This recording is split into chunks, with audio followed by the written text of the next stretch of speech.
आदर्श शिक्षण संस्थान जोधपुर की ऑनलाइन कक्षाओं में सभी भैया बहनों का स्वागत अभिनंदन। आज अपन कक्षा 9वीं का संस्कृत विषय, आज हम बालक के शब्द रूप का हम अध्ययन करेंगे। तो देखिए, बालक के शब्द रूप इस प्रकार हम लिखेंगे। पहले हम लिखेंगे बालक शब्द रूप विभक्ति, एक वचनम, द्विवचनम, बहुवचनम। इधर हम सभी लिखेंगे विभक्ति में प्रथमा विभक्ति, फिर लिखेंगे हम द्वितीया, तृतीया, चतुर्थी, चतुर्थी विभक्ति, पंचमी, षष्ठी, सप्तमी और संबोधन।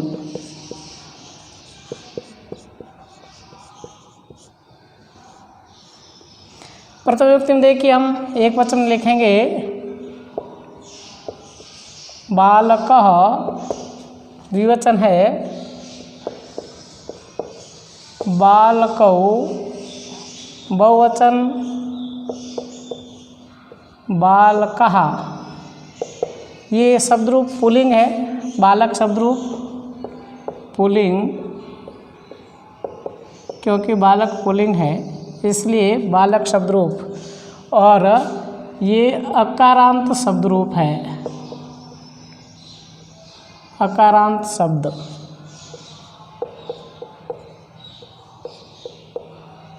अकारांत शब्द रूप। अकारांत क्यों है? अकारांत, आकारांत, इकारांत, उकारांत ये सब कैसे होते हैं? तो इसके लिए सबसे बात स्पष्ट है। जैसे बालक शब्द है, बालक के अंत में क है, क के अंदर कौन सा मात्रा है यानी कौन सा स्वर है, वही अकारांत होता है। जैसे क में क धन अ, तो इसलिए अकारांत हो गया। लता तो आ त धन आ है इसलिए आकारांत हो गया। नदी द धन ई है इसलिए इकारांत हो गया। यानी जिनके अंत में जो मात्रा होती है वही अकारांत, इकारांत, उकारांत कहलाता है।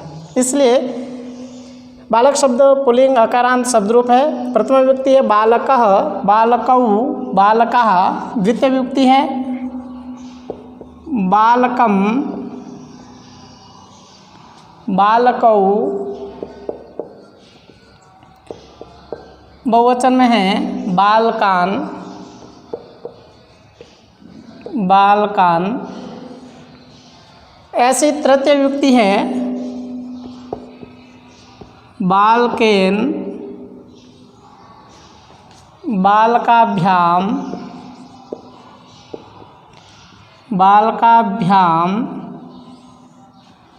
बहुवचन में है बालकैहि।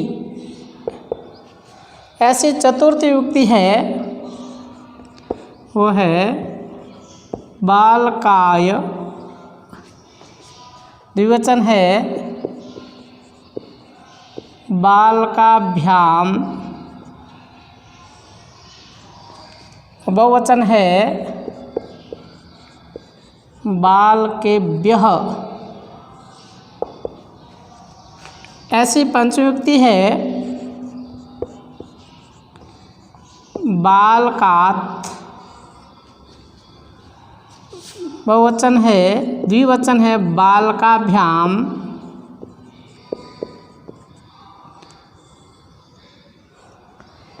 बहुवचन है इसका बालकेभ्यः। षष्ठी विभक्ति है बालकस्य। ऐसे द्विवचन है बालकयोः। बहुवचन है बालकानाम। सप्तमी विभक्ति है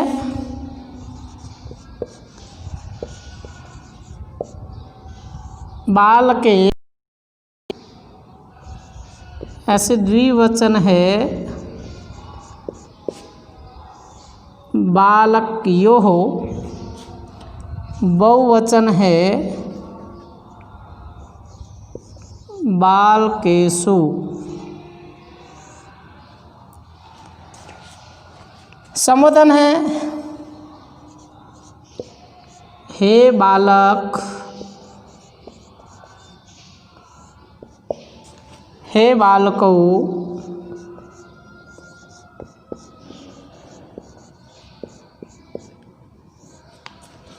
बहुवचन है हे बालकः।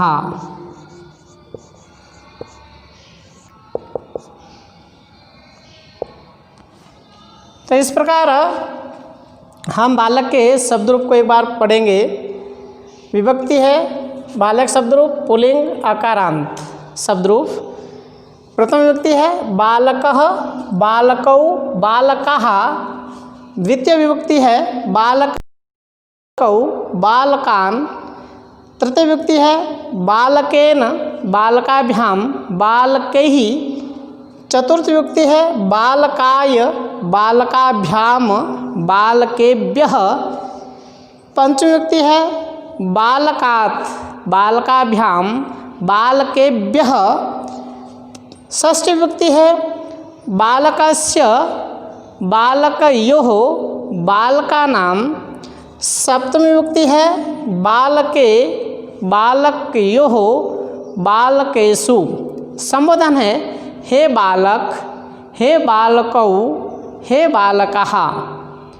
अब इसको हम याद करने के कई प्रकार तरीके हम कर सकते हैं। हमें कोई आवश्यकता नहीं है कि हम सीधे एक वचन और द्विवचन बहुवचन ही करें, ऐसा आवश्यक नहीं है। आप प्रथम व्यक्ति के याद कर सकते हो, द्वितीय व्यक्ति के द्विवचन के याद कर सकते हो, बहुवचन के याद कर सकते हो, एक वचन के याद कर सकते हो। आप चाहें तो बहुवचन के सप्तमी विभक्ति से लेकर के याद कर सकते हो। किसी भी प्रकार से हम याद कर सकते हैं। सप्तमी विभक्ति वाले पहले कर सकते हैं, फिर षष्ठी, पंचमी, चतुर्थी, तृतीय, द्वितीय, प्रथमा, इस प्रकार भी याद कर सकते हो। तो एक बार हम अभ्यास करते हैं याद करने का। तो देखिए हम एक बार किस प्रकार हम विभक्तियों के अंदर इसको हम याद करते हैं। देखिए सर्वप्रथम हम एक वचन को भी और ऐसे भी हम याद कर सकते हैं। प्रथम व्यक्ति, फिर एक वचन, द्विवचन, बहुवचन बोलाया। अब हम एक वचन को भी याद कर सकते हैं। तो इस प्रकार बालकः, बालकम, बालकेन, बालकाय, बालकात्, बालकस्य, बालके, हे बालक, ऐसे हम याद कर सकते हैं। द्विवचन में भी हम ऐसे याद कर सकते हैं बालकौ, बालकौ, बालकाभ्याम, बालकाभ्याम, बालकाभ्याम, बालकयोः, बालकयोः, हे बालकौ, ऐसे हम याद कर सकते हैं। बहुवचन भी हम याद कर सकते हैं बालकः, बालकान्, बालकै, बालकेभ्यः, बालकेभ्यः, बालकानां, बालकेषु, हे बालकः, ऐसे भी हम याद कर सकते हैं। आपको जैसे यूँ नहीं जचेगी तो आप ऐसे याद कर सकते हो। पहले संबोधन को ले लो, हे बालकः, पीछे से ले सकते हो बहुवचन से, या आप एक वचन से भी ले सकते हो। इस प्रकार बोल सकते हैं हे बालकः, हे बालकौ, हे बालकः। सप्तमी विभक्ति बोल सकते हैं बालके, बालकयो, बालकेषु, बालकस्य, बालकयो, बालकानां, बालकात्, बालकाभ्याम, बालकेभ्यः, बालकाय, बालकाभ्याम, बालकेभ्यः, बालकेन, बालकाभ्याम, बालकैः, बालकम, बालकौ, बालकान्, बालकः, बालकौ, बालकः। ऐसे हम भी याद, ऐसे भी हम कर सकते हैं। आप चाहें तो ऐसे भी याद कर सकते हैं।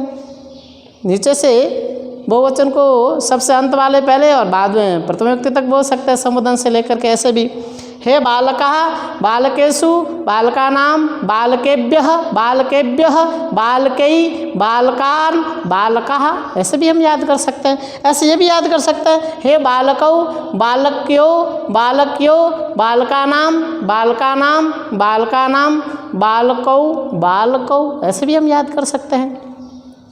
हम एक वचन को भी नीचे से याद कर सकते हैं हे बालक, बालके, बालकस्य, बालकात्, बालकाय, बालकेन, बालकम, बालकः, ऐसे भी हम याद कर सकते हैं। हम किसी भी प्रकार से याद कर सकते हैं। तो इसको हम याद करें और अच्छी तरह से याद करें, रटने नहीं, समझना कि देखिए इसके अंदर विवचन बालको बालको बालकाभ्याम बालकाभ्याम बालकाभ्याम बालकयो बालकयो ये सम है, तो ऐसे ही रहेगा। ये भी इस प्रकार है। अंतर क्या होता है, एक दूसरे के शब्द रूप अकारांत आकारांत इकारांत उकारांत में अंतर क्या होता है, उस अंतर को समझना, फिर याद करके लिखना। रटेंगे नहीं, रटने से थोड़ी देर बाद भूल जाएंगे। इसलिए हम इसके बालक के शब्द रूप को हम अच्छी तरह से याद करें। बालक की तरह ही हम राम के भी शब्द रूप याद कर सकते हैं। तो गृह कार्य के रूप में हम आपको आज दूंगा, मैं वो इस प्रकार दूंगा। गृह कार्य में राम के शब्द रूप और ऐसे ही गजह दो के शब्द रूप आपको लिखने हैं। तो गृह कार्य के रूप में हम आज लिखेंगे। देखिए गृह कार्य में हम आपको देने वाला हूँ वो है राम और गजह, इसके शब्द रूप लिखिए। तो लिखिए गृह कार्य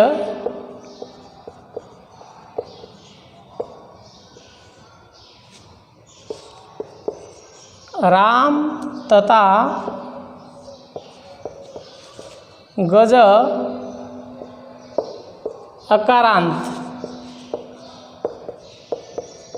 अकारांत पुल्लिंग के शब्द